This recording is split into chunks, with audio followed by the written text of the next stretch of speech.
I'm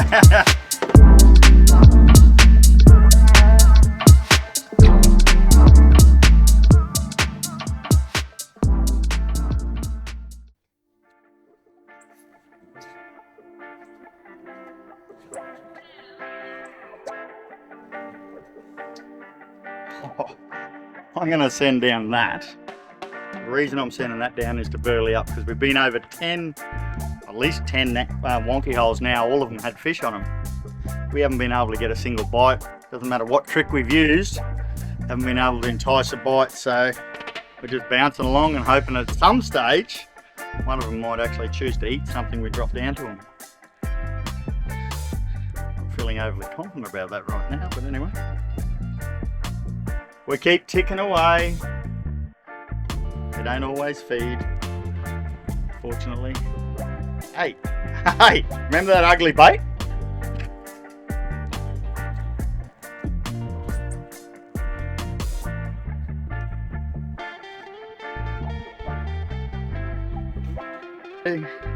His mate's turned up too. Yeah. There we go. Finally convinced one to bite. couldn't pick it, could you?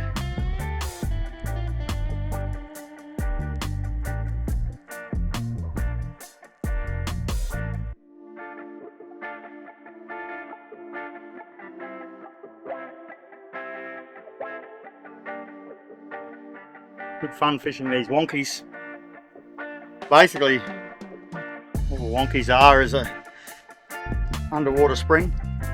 They actually go two directions. We do have some that come from the land, like old river seabeds and whatever. They come down, come out here in the middle of nowhere. But as you get closer to the outer reef and everything, you see that got some pretty active wonkies out there that come through in underneath the reef structures and that as well. So the ones that are flowing a little bit of water tend to be a lot more active, but a lot of what we're fishing out here off Cooktown, they're not really flowing water. They're pretty much old ones. I would imagine we're going to need some pretty big floods to get them going. Yeah, they're good fun. They hold good fish, as you can see. Today we've driven around and ticked off a fair few, but the fish just haven't been biting. There's been plenty of fish sitting on the sand and haven't been that hungry. Or you might pull one or two if you're lucky, and there'll be another 5 or 6 sitting down there. So at some point they will bite, but we just keep moving on and working our way back into port. See how we go. Holy! Far out. You got him? Break him off. You're too big. Maybe 10 kilos. Holy!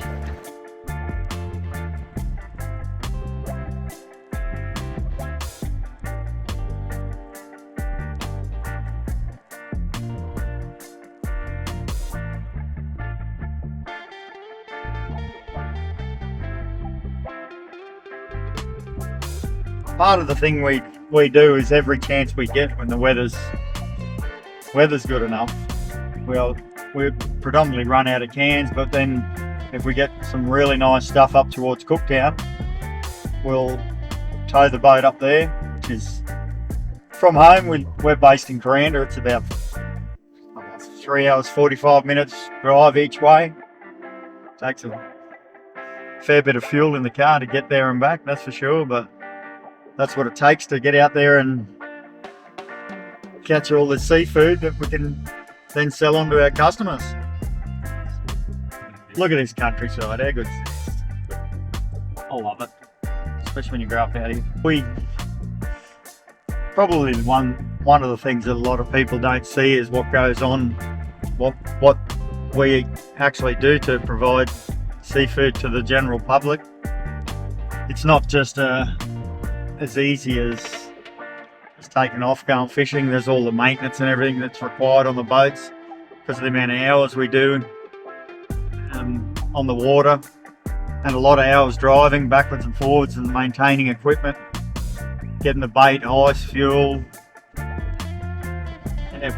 then planning a trip, working out where we go, what product we're actually targeting, whether it be live or fresh fish on ice. Whole fresh fish on ice is predominantly what we do. This is the sort of thing a lot of people don't pick up on.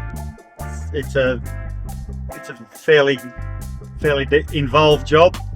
We have probably one of the smallest operations on the east coast doing this. It's just Maggie and I pretty much doing it like recreational fishermen, I suppose. Just a couple of us go out fishing. We normally don't do any more than 2-day trips and have the fish back in cans for sale sort of within 24 hours of being caught. 24, 48 hours maximum. So like a lot of the fish we've got on board today were caught, this morning and yesterday. So we'll be back in cans at about probably 7:30, 8 o'clock tonight unloading, and it'll be at the fish shops tomorrow morning. So you're not going to get much fresher than that.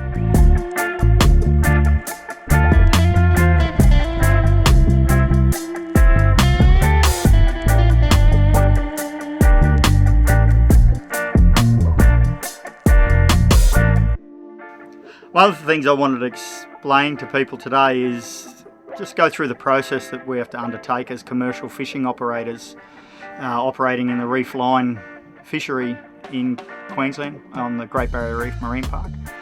What our requirements are in order to be able to go fishing.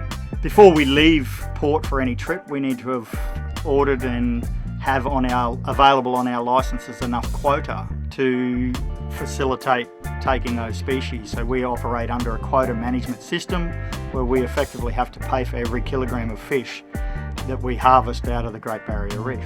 For example, coral trout, currently at the moment, lease price for that is around $7 a kilo. Your Spanish mackerel, we're looking at $5.60, $5.70 a kilo. I'm going to ring up in a minute and order some quota before we actually leave. We're operating out of the Port of Cairns today. One of the other things that we do is we need to, once we've organised a quota, we then need to ring Fisheries Queensland to let them know our intentions. So if we're leaving port and heading out commercially fishing for the day or for the week, month, whatever, we need to let them know what port we're operating out of and where we will be returning to. So whether we're working as a commercial fishing operation or if we're going just on a recreational trip. So I'll go through that. We have VMS trackers on board, which stands for Vessel Management System. That lets fisheries know where we are, and Grumper, where we are at all times whilst out fishing. We have to have checked to make sure that our VMSs are operational prior to leaving port as well. Also, another one of our requirements is that we fill out a daily log book. So every single fish that we catch and every individual species is listed in that logbook. Number of fish and also the weights of the fish. So as an example, here's my logbook. It also, so this is filled out so fisheries can see everything.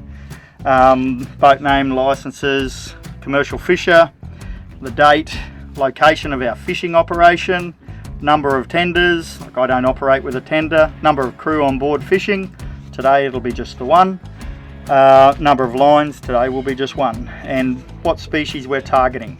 So we'll predominantly be looking at coral trout today, but then we have listed whether they're live trout, dead trout, all the different species of trout, spangled emperor, all the other species like red emperor, saddle-tail snapper, coral trout. The whole lot is listed down here. So all of those need to be listed at every day. At the end of each day of fishing, we need to fill that out and make sure that we're compliant. Now the other thing we also do is we've got a shark and ray logbook. So if we catch any sharks, these need to be filled out as well. And it breaks us down to all the species of sharks, number of trunks, what form we have, all that sort of stuff. Now, since this has come out, I've stopped taking shark. I no longer do it because there's that many sharks out there. It's just a waste of my time, and the price we get paid for the product is not worth it in my opinion. Now, when we return back to port, another one of the things we have to do is we then ring through to fisheries and let them know exactly what fish we have on board. So if we have 30 or 40 trout for the day, we've got to let them know. If we've got any Spanish mackerel or other species, they know prior to us getting back into port. They can just pop up anywhere at any stage to make sure that we're compliant, and they do. You know, they come and see us out at sea. They quite often meet us at the boat ramps, which is all good and well because we're doing the right thing, so we've got nothing to hide, and that's one of the misconceptions out there in the public, that we can just go out and do whatever we want. Now, prior to us actually selling any product, what we need to do is unload the fish and weigh every individual fish, and then record that in the logbook down to 0.1 of a kilogram. So we're very highly managed. Now, then what we do is we've got a catch disposal record. So this needs to then be filled out with where the product is being sold to and all of the weights of each individual species in there. So I know right now I don't have enough quota in my account, so I'm just going to ring up and order some quota just to show the process that we have to go to.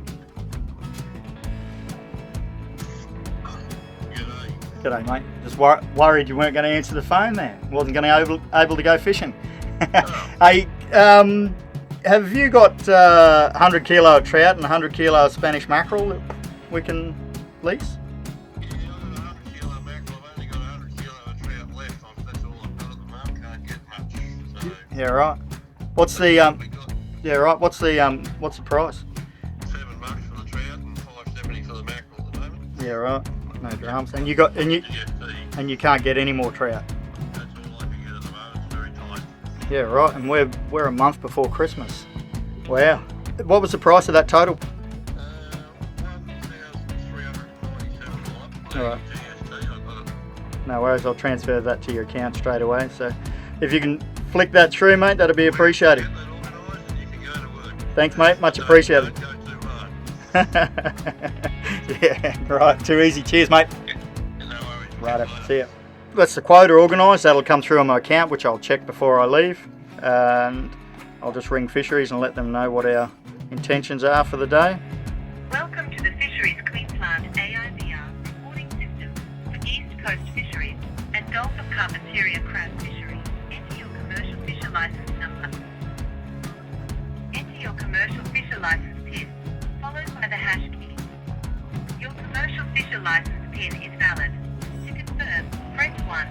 Follow the prompts and do not hang up until you receive the transaction number. To give a new pre-trip notice, press 1. To change the pre-trip details, your fishing purpose is commercial. If this is still correct, press 1. Enter the landing place followed by the hash key. To confirm, press 1. There you go. So now we're pretty much ready to go fishing. The other thing I've just got to do is log on to my VMS tracker to make sure that that is actually working. So there we are at Fernley Street boat ramp, and we're able to actually go to work and start making some money, hopefully. See how we go. Thank you.